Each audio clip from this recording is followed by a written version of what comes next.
Muy buenos días a todos ustedes, bienvenidos al Centro de Investigaciones Biológicas. Hoy escucharemos la penúltima conferencia del año que va a presentar la doctora Columba Monroy Ortiz. La doctora Columba Monroy Ortiz es egresada de la Facultad de Ciencias Biológicas de esta nuestra universidad. Es maestra en Ecología y Ciencias Ambientales por la UNAM y doctora en Botánica por el Colegio de Postgraduados. Cuenta con perfil PRODEP, es miembro del Sistema Nacional de Investigadores Nivel 1, es profesora investigadora adscrita a este Centro de Investigaciones Biológicas y es la responsable del cuerpo académico Unidades Productivas Tradicionales, que además debo decirles que acaba de alcanzar el nivel de consolidado. Está interesada la doctora Columba en el estudio del uso y manejo de las plantas basado en el conocimiento tradicional que poseen los habitantes del campo y la ciudad en Morelos, así como las amenazas para su conservación. La doctora Columba es docente en licenciatura y posgrado de la Facultad de Ciencias Biológicas, el CIB, y el Centro de Investigación en Ciencias Sociales y Bioregionales. Ha publicado artículos, capítulos de libros y libros sobre plantas que son utilizados por los habitantes de Morelos. Ha impartido talleres sobre la importancia de la diversidad biocultural en el Jardín Botánico Estatal, que va a ser el tema que ahora nos va a desarrollar esta universidad, y en diferentes escuelas y localidades del estado de Morelos. Entonces, sin mayor preámbulo, dejo la palabra a la doctora Columba Monroy. Bueno, pues buenos días, muchas gracias por estar aquí. Bienvenidos.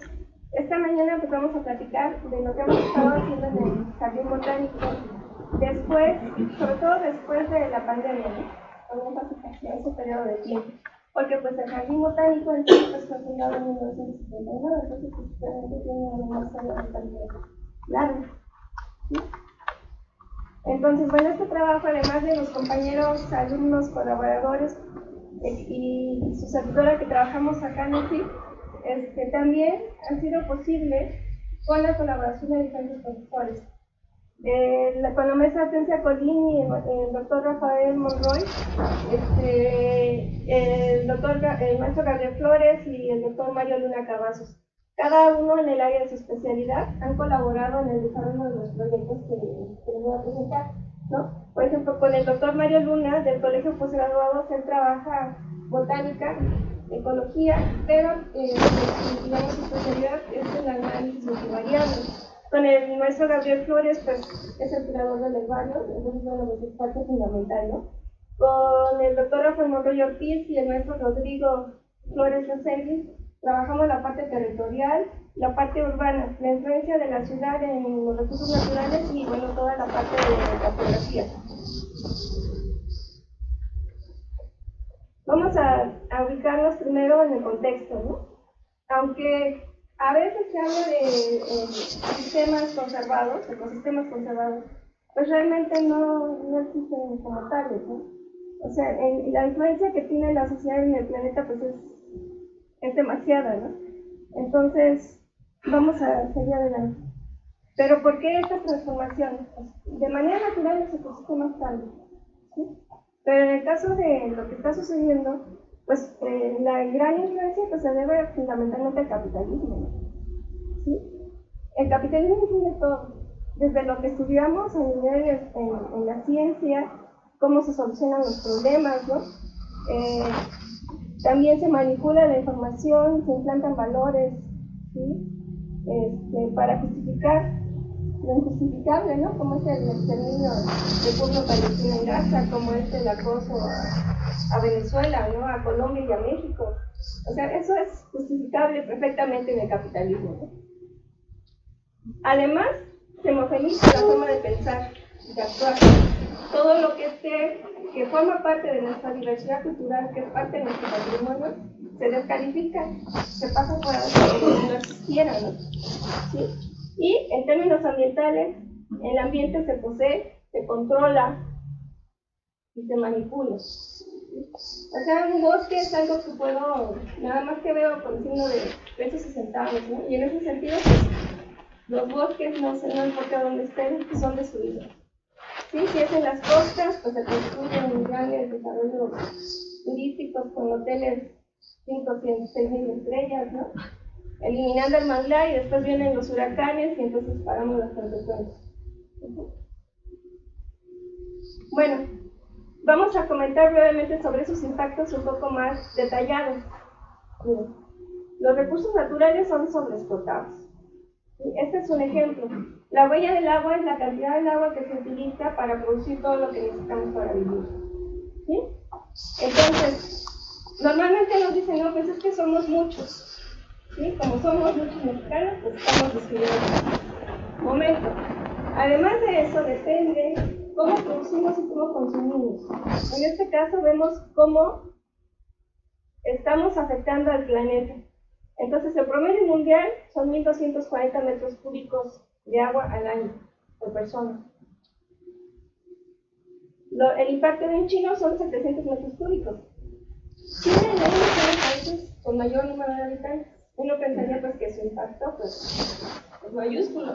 Pero vean, con base en esta información, podemos ver que quien realmente está impactando pues son los norteamericanos. Impactando el doble del promedio mundial y 4 veces lo que impacta un chino. Entonces, no solo es que seamos muchos, es cómo consumimos y nuestra demanda presiona la producción y presiona los ecosistemas. No sé si me explico. Bueno, la forma como se produce. El uso de agroquímicos, pesticidas, ¿sí? Insecticidas, fungicidas, herbicidas, sin lugar a dudas ha incrementado la producción agrícola. El problema son los impactos. ¿Sí? Este es el, para ejemplo, chileno, con el uso de agroquímicos, este fue el incremento de 3.8 billones de dólares a 8.1 billones de dólares. Pero vean las consecuencias, ¿no? Para Estados Unidos, este es el consumo estimado, 500,000 toneladas de pesticidas, ¿sí? Con un coste de 4.1 billones de dólares. Y esto no incluye el costo ambiental y social. Comentaba con los alumnos que nos fueron a visitar hace 8 días en el CIP. Miren, si uno come una calabacita, ya ves, fresca, pues está comiendo sano, ¿no? Pero tú no sabes si esa calabacita fue fumigada. No hay manera, el sabor no lo sientes, el olor tampoco lo percibe. Entonces, estamos comiendo verduras frescas, fumigadas. Esos venenos que ayudan a incrementar la producción y a tener más dinero, se acumulan en el cuerpo. El hígado no los puede procesar, ¿sí? No evolucionó para procesar DDT. Entonces, ¿qué sucede al pasar el tiempo? Hay mutaciones, ¿sí? Y riesgo de que puedas contraer cáncer. ¿Quién paga ese costo del tratamiento? Pues si tienes servicio público, pues nosotros con nuestros impuestos. Pero si no, lo tienes que pagar tú. Estás hablando de quimioterapias de cuánto, al menos 2,000 pesos cada una. ¿Sí? Cuando son series de 15 o más radioterapia. Ese costo, el daño me lo provocó la empresa que usó el veneno, pero no lo va a pagar la empresa. Entonces, el daño para el ambiente es algo similar. Esos costos no están incluidos acá. Los economistas se llaman externalidades. ¿Sí? Entonces, las empresas solo ven sus ganancias y jamás pagan algún costo ambiental. Y como normalmente se van a otros países, ¿sí? Ni siquiera pagan costos en su país, ¿no? Entonces, eso es seguirle sumando, pues. Y bueno, atrás de todo esto también está el adueñarse del territorio. ¿Sí? ¿Adueñarse en qué sentido? Miren, por ejemplo, a través de la minería. Estos son datos para el 2002. ¿Sí? En este periodo, Vicente Fox y Calderón concesionaron 52 millones de hectáreas en el país. ¿Sí? Y en este periodo de tiempo se extrajeron 2,5 veces la cantidad de plata y el doble del oro que los españoles sacaron en 300 años, solo en 12 años. ¿Sí? Y bueno, se ganó y bastante. Miren, para esta empresa esta fue su ganancia, 1.464 millones de pesos, y nos dejó a México 68,000 pesos de impuestos. ¿Sí? O sea, los impuestos que pagan son alrededor máximo del 6% cuando pagan. Pero que nos dejan destrucción, ¿no?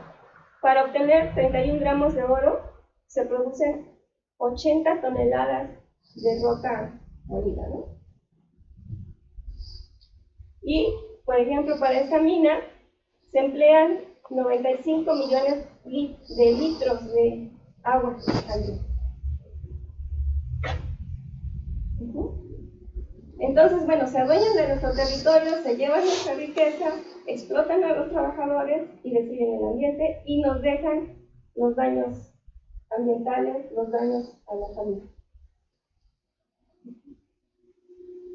Porque, bueno, para obtener el oro se usan, entre otros productos, cianuro, y ese cianuro va al agua, y ese es el agua que beben los animales en el campo y que usa la gente para vivir, ¿no?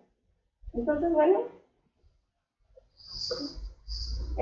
consecuencias ambientales. Estos datos son de CONAGUA. Entre el 76 y 1993 se perdieron el 54% de las cubiertas forestales. Habría que actualizar los datos para ver cómo va ese nivel de destrucción. Por tipos de vegetación, miren, las selvas secas, que incluye la selva hoja caducifolia, solamente perduraba hasta el 2002 el 26% de vegetación primaria de selva baja. Entonces, bueno, por supuesto que las consecuencias ambientales y sociales se manifiestan de la explotación de los recursos desde el capitalismo, ¿no? Bueno, a pesar de todo eso, nosotros en Morelos contamos, y en México contamos con un importante patrimonio cultural. A nivel de diversidad vegetal, en Morelos, la doctora Cerros registró 3.400 especies en solo el 0.2 de la superficie de la República Mexicana. Y además, el 30% de esas especies son de distribución endémica para Morelos, ¿no? Entonces, en un estado tan pequeño, tenemos también una importante diversidad. Desde el punto de vista del aprovechamiento de los recursos con base en el conocimiento tradicional, para México se estima que hay 900 especies de plantas alimentarias, ¿sí? En Morelos hay 244, eso representa una cuarta parte de lo registrado a nivel nacional. Pero insisto otra vez, solamente en el 0.2 del territorio mexicano, ¿no? Tenemos también 55 especies de hongos comestibles. En plantas medicinales hay más o menos 800 especies de plantas medicinales para Morelos, que representan otra vez el 25% de las 4.000 estimadas a nivel nacional. Entonces, un estado tan pequeño tiene una importante diversidad vegetal y una importante diversidad vegetal. Por supuesto, pues esto tiene que ver con esta historia, ¿sí? Una imagen del Códice Plusvaliano, donde se muestra pues, el palo dulce, palo azul. Es decir, muchos de nuestros recursos han sido utilizados pues, desde la época prehispánica y en la lógica campesina pues, se ha aportado en alguna medida su conservación. Si no fuera así, ya no tendríamos nada, ¿no? Si no hubiera quien defendiera el territorio, pues quién sabe cómo estaría la historia. ¿Sí? Pero estos recursos, pues, como en el resto del país, están amenazados. Aquí en Morelos, por este plan integral Morelos que empezó a implementar el PAN y luego Draco le siguió, ¿sí? Entonces, que incluye pues, la autopista del siglo XXI, que ahorita está bloqueada por los campesinos que están exigiendo un ingreso de garantía de 7.200 pesos por tonelada de maíz. Les están ofreciendo, fíjense, las empresas, lo que hacen Maseca y todas esas empresas, se traen maíz de fuera porque es más barato. Inundan el mercado para presionar a los productores a que tengan que vender barato. ¿Sí? Y entonces, ahorita obvio que las empresas no se van a subir, están ofreciendo 5,000 pesos, más lo que está ofreciendo el gobierno mexicano son 800. O sea que está muy lejos de los 7,200, que es el costo que estiman los campesinos. Entonces, bueno, esa es otra forma de apropiarse lo nuestro, ¿eh? La termoeléctrica de Huesca, y bueno, la construcción de casas, ¿no? Que lamentablemente, bueno, entiendo que faltan casas, pero también entiendo que hay que ver cómo se le hace, porque es uno de los ejes de desarrollo económico del Estado que planteó la gobernadora, ¿no? Entonces, bueno, pues, ¿dónde las van a poner, no? O sea, el problema es que, ¿qué vamos a hacer? ¿De dónde van a sacar el agua para tantas casas, pues?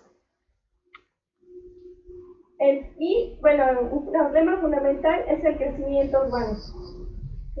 Lo que están ustedes viendo acá es la zona metropolitana de Cuernavaca. Ya no hablamos solo de la ciudad de Cuernavaca. Debido a que hay procesos de conurbación, es decir, cuando nosotros vamos de Cuernavaca a Temisco, seguimos caminando y no se nota dónde acabó uno y dónde empieza el otro, ¿no? O por el otro lado, de Chiltepec, llegas a Tizoc, y bueno, cambia de municipio, pero no se nota hasta dónde llegó. Bueno, esos procesos de que la ciudad se está expandiendo, uniendo municipios, están ¿cuáles son los urbanistas que hablan de zonas metropolitanas? Entonces, por el crecimiento de esta zona metropolitana, se ha reducido la superficie agrícola a un 69% y la forestal un 9,9%. La zona metropolitana creció 23% de 2005 a 2015. Y bueno, actualmente, esta es como lo plantean los urbanistas CEDATU para el 2020, la zona metropolitana de Cuernavaca incluye 10 municipios. En la evaluación anterior, que es 2015, eran 8. ¿Sí? Y bueno, vean cuáles incluye hasta Coatetelco y Sosopotla. O sea, imagínense lo que podría decir, bueno, pero eso ya está bien allá al sur. No, es parte de la zona metropolitana de Cuernavaca. Entonces, bueno, pues es realmente un problema muy, muy serio. Otro problema, pues son las concesiones mineras. Las líneas rojas marcan los polígonos de las concesiones mineras. Esta es la reserva de la biosfera Sierra de Bauta. Si pueden ver, está prácticamente toda concesionada a la minería. Bueno, por ejemplo, la mina que no ha sido cancelada, que allá en Xochicalco, incluye una superficie de 14,000 hectáreas. La reserva que para el área núcleo de Limón que está en Sierra de Bauta son 17,000 hectáreas. Entonces imagínense la dimensión, ¿no? O sea, es mucho. Pues. Y el problema es que pues, es una minera canadiense, que la concesión es por 50 años, ¿no? Y bueno, que pues, son intereses económicos muy poderosos, ¿no? Bueno, en este contexto, así estamos. Por eso son importantes los jardines botánicos. De alguna forma, pues somos instituciones dirigidas a dar salidas en términos de conservación sustentable de los recursos. Y con el enfoque que se les da ahora a los jardines botánicos, pues de la diversidad cultural en general. Y entonces, pues existe hay una asociación mundial de jardines botánicos. ¿Sí? Hay que llenar una serie de requisitos para poder ser parte. O sea, no crean que es así nomás una nota. No. Entonces, para poder acceder hay que acabar de completar los requisitos. Y bueno, está en México, los jardines botánicos están incluidos como parte de nuestra estrategia de conservación. Entonces, no es algo, no son acciones aisladas. Hay un contexto político y conservacionista pues, en que los incluye. Y bueno, pues está la Asociación Mexicana de Jardines Botánicos, ¿sí? Para la cual también hay que tener ciertos requisitos para poder inscribir, o sea, igual no es nada más porque uno lo pida, ¿no? ¿Sí? Imagínense, cuando llega el jardín clavijero, que es el de Jalapa, o el jardín de la Universidad Nacional, Tienen un profesor encargado de propagación, un profesor encargado de dar seguimiento a la sanidad de las colecciones, incluso hasta profesores encargados por familias, ¿no? Por ejemplo, el encargado de las familias de los agaves, etc. O sea, son equipos pues, de muchas personas y con recursos, ¿no? Entendamos eso, que nuestros jardines se nos están viviendo, pero a pesar de eso, que nos toca, porque eso no significa que uno esté amarrado, ¿no? Bueno, entonces está el jardín botánico. Miren, el jardín botánico, este es el corredor biológico Chichinauhua. Esta mancha gris es la zona de la ciudad de Cuernavaca. ¿Sí? Entonces, el jardín está al norte del área urbana, en el límite con el corredor biológico. El corredor biológico es muy importante por la diversidad que alberga, ¿no? Entonces, por ejemplo, hay un estimado de 1.200 especies. En el corredor está casi la mitad de las angiospermas registradas para el estado de Morelos. O sea, el corredor es muy importante en términos de diversidad, por lo menos vegetal. Y además, estas letras marcan los puntos de endemismo. O sea, el corredor es importante por su diversidad y por ser un lugar de endemismo. ¿Sí? Así, los que trabajan en estos aspectos así lo han medido, literalmente, no contado. Bueno, pero pues vean, o sea, esto no lo habíamos dicho, o se comentó ahora en el Congreso de Botánica, pero no lo habíamos dicho. Si están viendo el polígono del corredor, resulta que el jardín botánico es parte del corredor. Siempre pensamos que el jardín botánico estaba en la colindancia con el corredor, pero no, en realidad el jardín botánico está en el corredor. ¿Sí? Y eso nos ubica, o sea, todavía la importancia del jardín es mayor.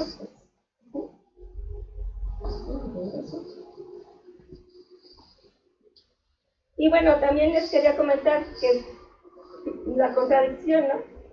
El trabajo que hizo la doctora Cerros, pues estima que el 17% de las especies de plantas registradas de angiospermas se encuentran en la zona conurbada de Cuernavaca.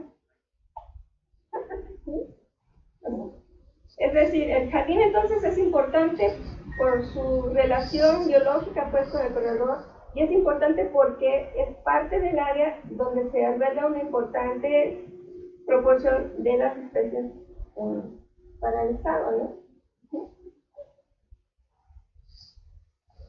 Bueno, pues los que lo conocen saben que estamos en una zona de transición. Hay especies de zonas templadas, de zonas cálidas, ¿no? Algunos árboles se han plantado y lo demás es regeneración natural. Este es el mapa del jardín. Nosotros, para fines de como hemos estado estudiando, lo hemos dividido en dos áreas, que es la zona norte, este es el andador central, la zona sur, ¿sí? Aquí en este ayudado es el arboretum, y esta línea blanca que ven aquí es una pequeña barranca. No todos lo han caminado por dentro, ¿no? Pero tenemos una pequeña barranquita, ¿sí? Entonces, bueno, eso nos da, digamos, que cierta heterogeneidad ambiental. Este es el camino que lleva a Ruta 15, ¿sí? Esta es la oficina, y aquí está nuestro pino abuelo. Los que ya nos visitan, pues ya se los presentamos. Es un pino de más de 100 años, ¿no?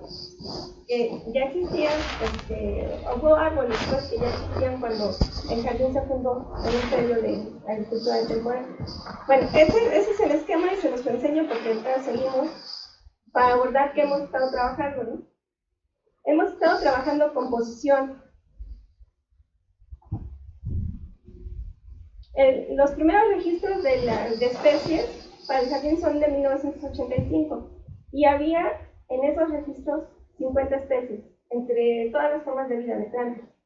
¿Sí? Para el 2010, la doctora Ayala realizó otro inventario y ya eran 107 especies.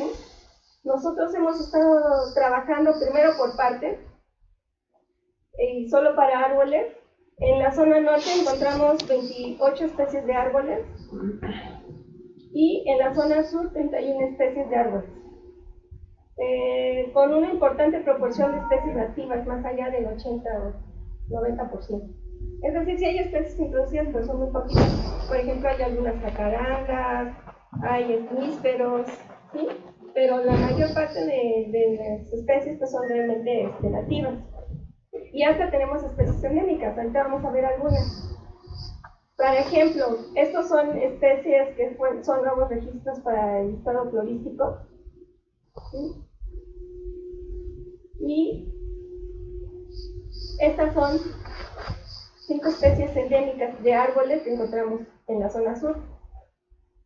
Ahorita estamos viendo esta especie Montanora en floración. No se lo quedan subiendo hacia la América, están los árboles con las flores blancas chiquitas. Después vamos a ver esta que son las otra Montanora con unas flores enormes blancas. Entonces, pues tenemos especies endémicas en el jardín botánico. Esos son los puntos de donde se ha estado colectando en el jardín, en este periodo, 2023 a 2025. Para que vean que ahora sí lo estamos tratando de colectar todo, pues. Las familias más importantes, pues son las compuestas y seguidas por las leguminosas, ¿no? Pues sabemos las dos familias más numerosas para el país, entonces, bueno, pues era de esperar, ¿no? También hemos trabajado con los árboles ya cuestión ecológica, la estructura arbórea. Para la zona norte, nada más les voy a mostrar algunos datos, no todo porque no da tiempo, ¿no? Para la zona norte encontramos una abundancia de 480 árboles, ¿sí? Lo que significa 862 individuos por hectárea, más o menos. La especie más abundante en esa zona pues son los fresnos. La zona norte es tierra fértil, que es diferente a la zona sur, ¿sí? Bueno, y en segundo lugar, las buglejas. Con respecto a otros sitios de muestreo en otras partes de México, en bosques templados, por ejemplo, en Jalisco, en un bosque templado encontraron 607 individuos por hectárea, pues que es más o menos similar a lo que nosotros tenemos, ¿no?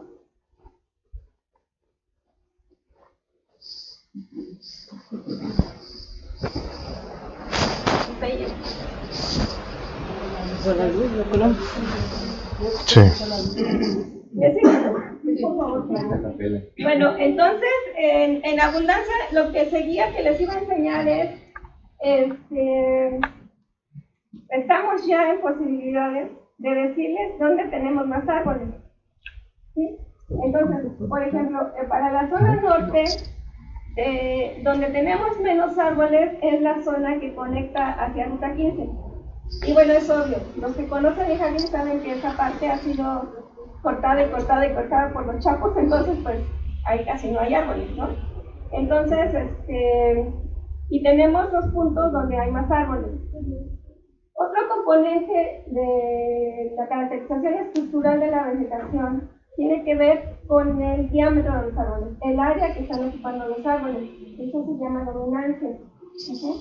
Entonces, en dominancia predominan más bien las buglejas, los cazaguates. ¿Por qué? Los cazaguates son árboles de vegetación secundaria de bosque tropical caducifolio.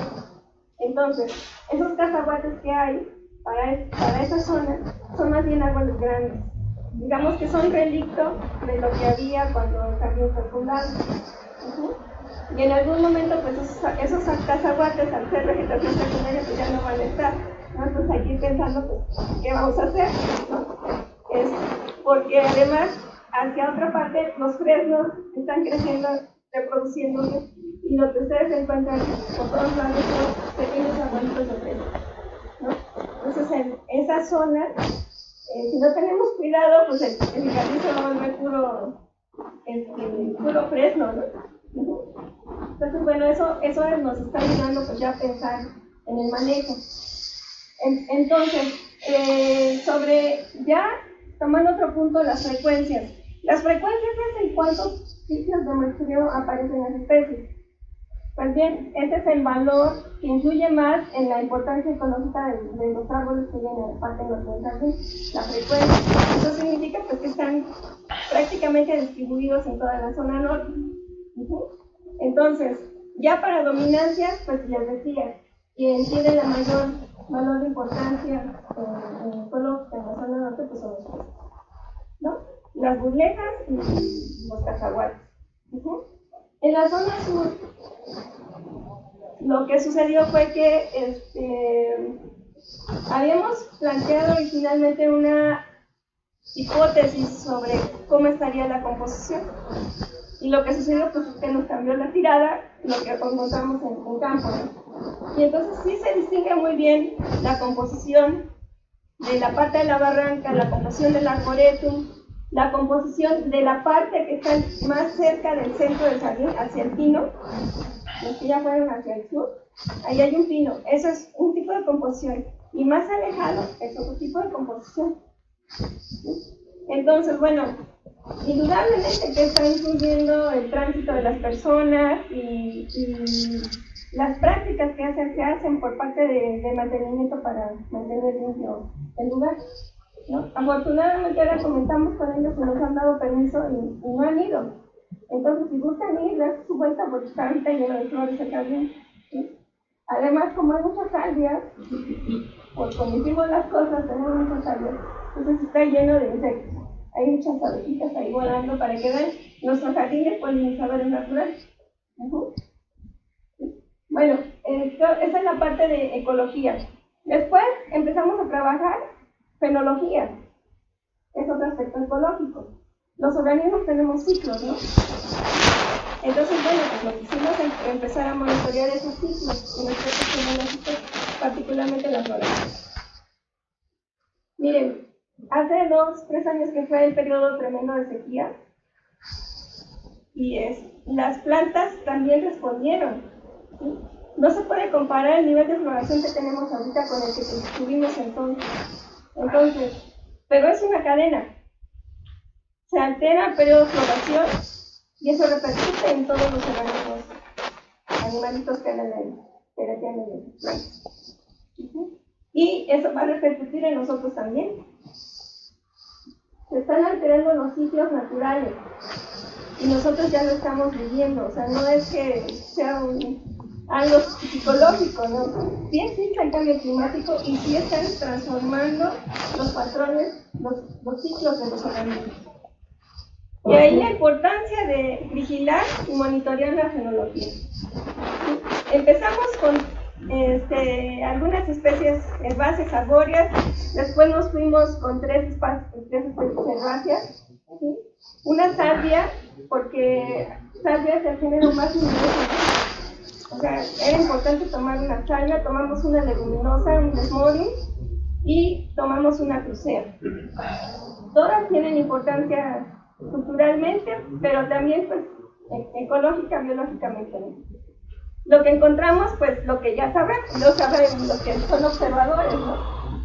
Nuestras especies son de floración hacia el final del año. ¿Sí? Tenemos especies de floración corta, de floración un poco más larga. ¿Sí?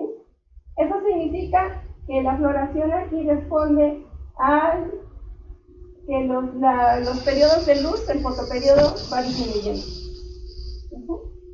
Entonces, pero bueno, ya lo sabemos con datos, ¿no?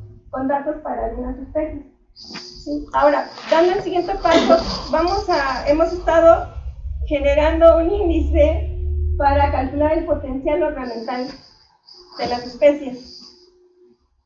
Miren, el mercado de plantas ornamentales es muy importante para el Estado Morelos. Es de lo que más contribuye al Producto Interno Bruto de Morelos, las plantas ornamentales. ¿Sí? Entonces, digamos que en términos económicos es importante. También si pensamos, si en lugar de estar poniendo puros ficus, los biólogos le avanzamos y les decimos a los arquitectos, señor arquitecto, le recomiendo mejor ponga más cacahuates, ¿sí? Con este respaldo de algún trabajo botánico ecológico, pues para ayudar, va a ayudar en términos de conservación, en términos de evitar poner todo parejo, homogeneizar los parques en la ciudad. ¿Tienen jardines de polinizadores? Bueno, la clave es diversificar. O sea, diversificar y dejar que la naturaleza esté, ¿no? Parece que vemos una hierbita y ya estamos con la podadora, hasta la universidad, ¿no? Entonces, pues, no, o sea, por ahí no va, más por la crisis ambiental en la que estamos. Ya nos ha tocado vivir la sequía en Cuernavaca también. No se hizo tan público, pero hubo pozos que en el periodo de sequía llegaron al 20-30% de su volumen. Y no nos quisieron espantar, pero sí estuvimos en una situación crítica. Sigamos destruyendo, ¿sí? Porque los árboles estorban, ¿no? Echan mucha basura. Bueno, pues esa era la idea de meternos a estudiar el potencial ornamental. El potencial ornamental, pero visto no solamente con el tamaño de la planta, su flor, su bonita, no es bonita, no. Necesitamos considerar factores ecológicos convertidos en indicadores. Tenemos que seleccionar especies que estén adaptadas a las condiciones de un alto disturbio, porque son las únicas que van a aguantar. ¿Sí? Tenemos que seleccionar especies que tengan, en términos ecológicos, un nicho muy amplio, porque son, en términos biológicos, más plásticas para responder a las situaciones. Pero bueno, eso es lo que estamos trabajando también. La última parte que hemos estado avanzando tiene que ver con dar seguimiento puntual a algunas especies. Seleccionamos una salvia para calcular su abundancia. ¿Cuántas salvias tenemos? Y bueno, de esa especie, ¿no? Que es ahorita la que está invadida el jardín. Tenemos alrededor, para el año pasado, se registraron más o menos 10,000 individuos de esa salvia. Entonces ahora nosotros sabemos, pues si con ella no tenemos problema, ¿no? O sea, todo va, es más, hasta que hay que medio controlarla para que le dé permiso a las demás especies de existir, ¿sí? También tenemos Phaseolus en el jardín. O sea, no solo tenemos especies endémicas, al parecer tenemos parientes silvestres de fútbol. ¿Sí? Pensábamos que era una especie, pero con la ayuda del maestro Gabriel Flores, pues parece que son dos. Y bueno, en frijoles sí no andamos con números muy altos, tendremos más o menos 200 individuos, ¿no? Para todo el jardín. ¿Sí? Tal vez nos falta volver a pasar, ¿no? A pasar y buscar, pero pues no son muchos. Y es una especie muy importante, pues, o sea, es parte de nuestros pequeños tesoros. Y bueno, lo que sigue es pues hasta ahí dejaría la parte botánica, ecológica. Los jardines ahora son bioculturales, entonces pues en el laboratorio siempre hemos hecho etnobiología, ¿sí? Entonces pues otra parte que no dejaron el jardín, el equipo de jardín es la etnobotánica. Entonces pues estamos haciendo trabajos con huertos en Tlaquitenango, Tlatizapán, hasta nos vamos a comprometer a hacer algo en Ocuilan, ¿sí? Vamos a trabajar, ya avanzamos algo en Lomas de Carril con plantas medicinales, e investigamos sobre el uso de las plantas incluso por parte de los universitarios. Entonces, bueno, esa parte no la hemos tocado. Y bueno, por supuesto, toda la información que se genera es la que utilizamos en los recorridos.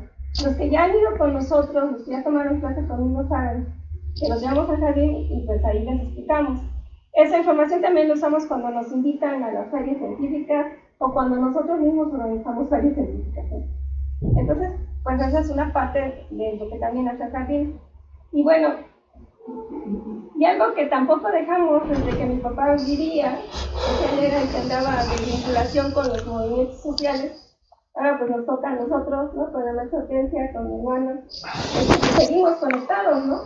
Entonces, por ejemplo, ahora en vacaciones, al principio de clases, organizamos la feria científica a la que muchos de los profesores hace 3 años nos hicieron favor de asistir y apoyarnos, ¿no?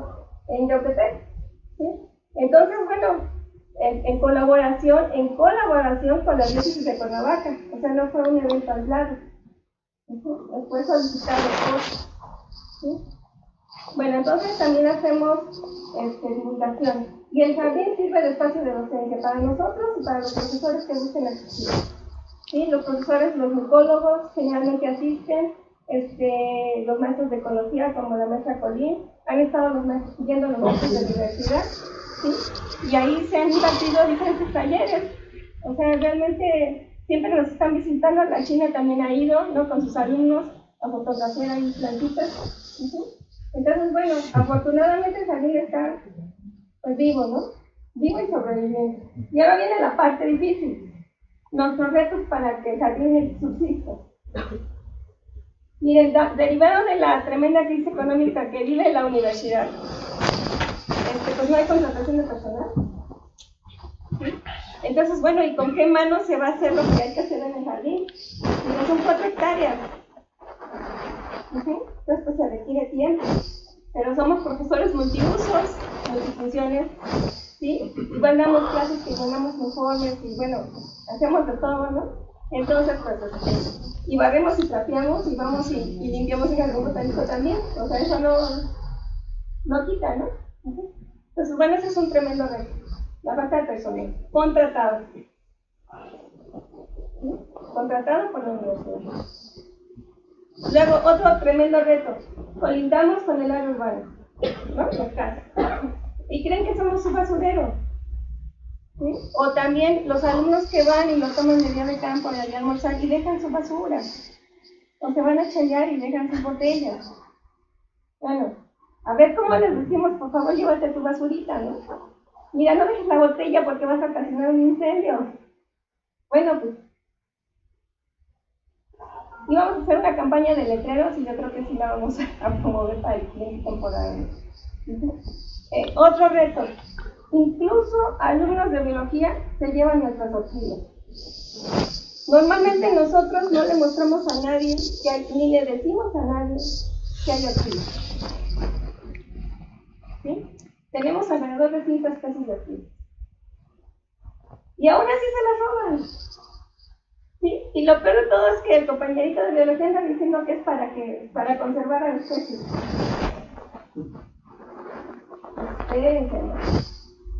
No podemos ir contra nosotros mismos. Fíjense que no me están robando una orquídea mía. Eso es patrimonio entre todos de los 40,000 que somos. Pues aquí estamos, nos estamos disparando en el pie, ¿no? ¿Sí? Entonces, bueno, pues contra eso, ¿qué hacemos? Luego, desafortunadamente ya tuvimos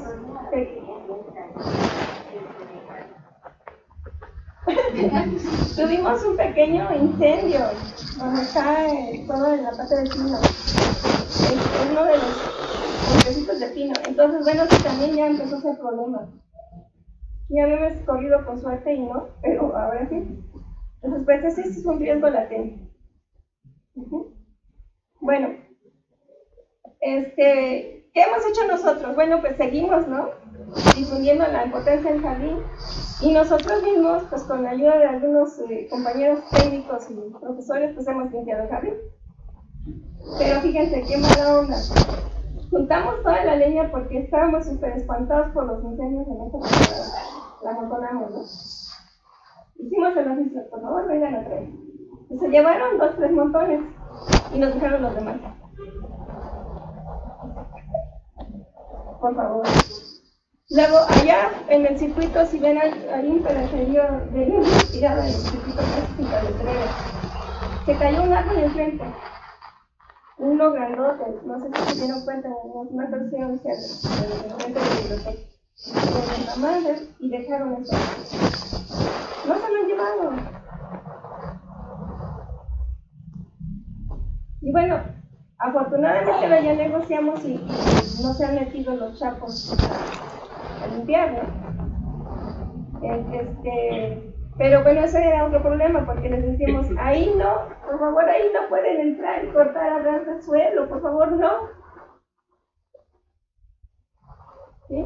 Y cuando llegábamos ya estaba, ya nada más, pues, ya estaba como suelen dejar, ¿no?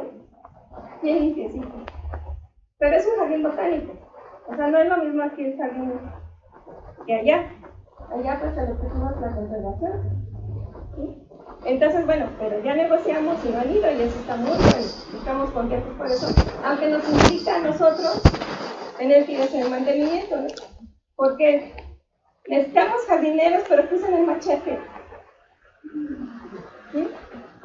Porque entonces lo que usan es la desbrozadora y la desbrozadora corta todo.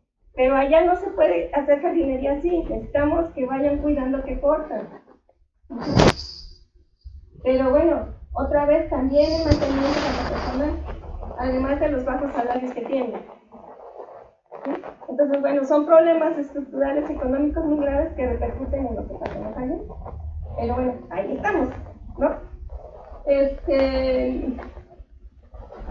Y bueno, lo que seguiría es, pues también de mencionarles, el doctor Armando Burgos, el maestro Oscar Burgos, con sus alumnos, están haciendo el inventario de mariposas.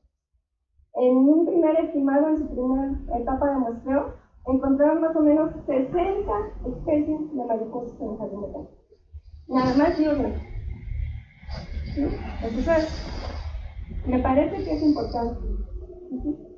Y bueno, en mamíferos, el doctor Alejandro García y el maestro Raúl Valle puso algunas cámaras Fram. El problema que tenemos con eso es que son poquitas y que es bien chistoso porque los niños y las personas que se meten, pues se las encuentran, pues. Sí, entonces pues siempre hay el riesgo de que se las roben, ¿no? Pero bueno, sí tenemos algunos mamíferos, teníamos unos armadillos y todavía no sabemos si quedó alguno vivo, porque en el mismo periodo nos mataron 2 adultos y uno pequeño. ¿Sí? Pues no sabemos si todavía hay armadillos. El otro día que andábamos allá nos topamos con un conejo, ese sí está muy sano, el gordito ahorita. Entonces, bueno, pues también hay conejos, pues hay tlacuaches, cacaniches. Y eventualmente baja alguna especie más grande del bosque. Si llegan a bajar, vienen y se van, a que no viven acá, pero sí vienen. Y bueno, con el maestro Piedra Gil y su alumno, pues están haciendo el inventario de aves. ¿Sí? Cada quien a su paso, pues porque, como les dije, pues somos multifunciones, ¿no? Entonces, pues no hay manera de solo dedicarse al jardín. ¿Sí? Entonces, bueno, también, y bueno, agradecerles, ¿no? Públicamente, pues el hecho de que sí han estado en el jardín, ¿no? Pero bueno, me da gusto. Y bueno, pues finalmente hay otras cosas que pasan en el jardín y que uno realmente ni se entera, ¿no? Hasta ya después, por ejemplo, acabo de enterarme que un técnico de biología trajo un grupo de la Guizar y Valencia a colectar chapulines, pero no me dijeron nada, ¿sí? Entonces, bueno, pues yo me enteré por terceras personas, pero me enteré. Sale, va. Pero yo creo que todas estas actividades, pues, idealmente, ojalá y algún día, pues sí, sepamos todo lo que sucede, ¿no? Y bueno, no tenemos por qué hacer las cosas escondidas. ¿Sí? El chiste es que, miren, nosotros ahora, mi papá no lo hacía, pues porque mi papá no, pero nosotros estamos, por ejemplo, pidiendo oficio. ¿Sí? ¿Por qué? Pues es la única evidencia que se tiene de que se hizo tal actividad en el jardín. O sea, yo les puedo contar pues muchas historias de lo que se hace en el jardín, pero a ver, pruébalo. No, pues me estás cotorreando. No se puede. Por eso ahora pues tenemos oficio, ¿no? Que no crean que es por otra situación. Si no, no estoy fiscalizando a nadie, o sea, ¿sí? A veces, por ejemplo, han ido a hacer prácticas para aprender a manipular pájaros, aves. Yo lo único que sí pregunto a los maestros es, oiga, profe, y el que vaya sabe, o sea, eso sí me preocupa mucho. O sea, no es lo mismo que nosotros vayamos y estemos contando las hierbitas, sobre todo las que están súper abundantes, a muestrear fauna, ¿no?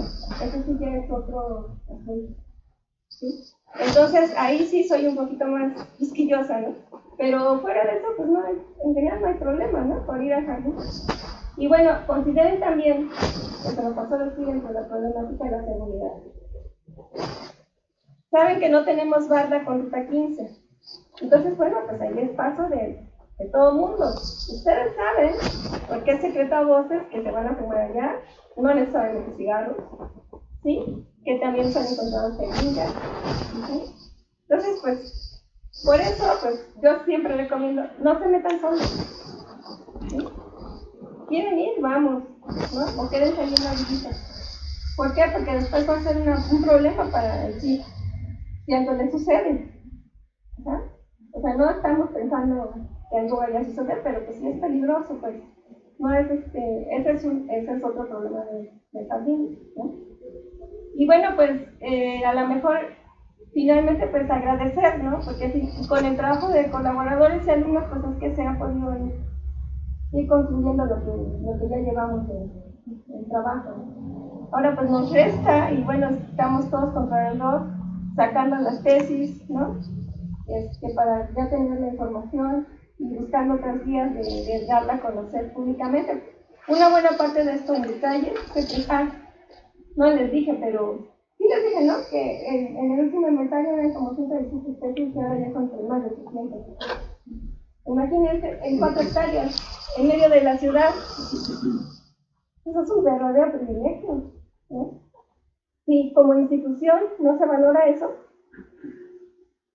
pues sigamos luchando nosotros, porque tiene que permanecer, ¿no? O sea, realmente es nuestro patrimonio también como equipo.